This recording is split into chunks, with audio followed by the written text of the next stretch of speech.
Hare Krishna everyone, your most demanding eggless mayonnaise recipe is here. আমার দেওয়া কিছু tips and tricks follow করলে আপনিও ঘরে বসে বানিয়ে ফেলতে পারবেন এমন থিক মেয়োনিজ। প্রথমেই লাগবে 1 কাপ ঠান্ডা দুধ এবং 1 কাপ সয়াবিন তেল। প্রথমে হাফ কাপের মতো তেল দিয়ে 1 থেকে 1.5 মিনিটের মতো ব্লেন্ড করে নিতে হবে। তারপর দুধ এবং তেলের মিশ্রণটিকে 10 থেকে 15 মিনিটের মতো ডিপ ফ্রিজিং করতে হবে। মেয়োনিজে সাধারণত অনেক তেল লাগে, কিন্তু এভাবে ফ্রিজিং করে নিলে কম তেলে এবং অল্প সময়ে খুব ভালো ফোমিং অ্যান্ড সিল্কি টেক্সচারের একটা মেয়োনিজ পেয়ে যাবেন। ফ্রিজ থেকে বের করার পর যদি দেখেন যে আপনার মিশ্রণটি এরকম উপর দিয়ে বরফ এবং ভেতরে এরকম তরল আছে, তার মানে হচ্ছে আপনার মিশ্রণটি পরবর্তী ধাপের জন্য রেডি। এবার আসি ফাইনাল ধাপে।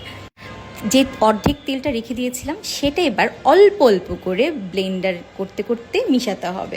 আমার অনেক সময় 1 কাপ তেল পুরো দরকারও হয় না। এই টেকনিকটা অবলম্বন করলে আপনি নিজেই বুঝতে পারবেন যে কতটা কম তেলে আপনি মেয়োনিজ তৈরি করতে পারছেন।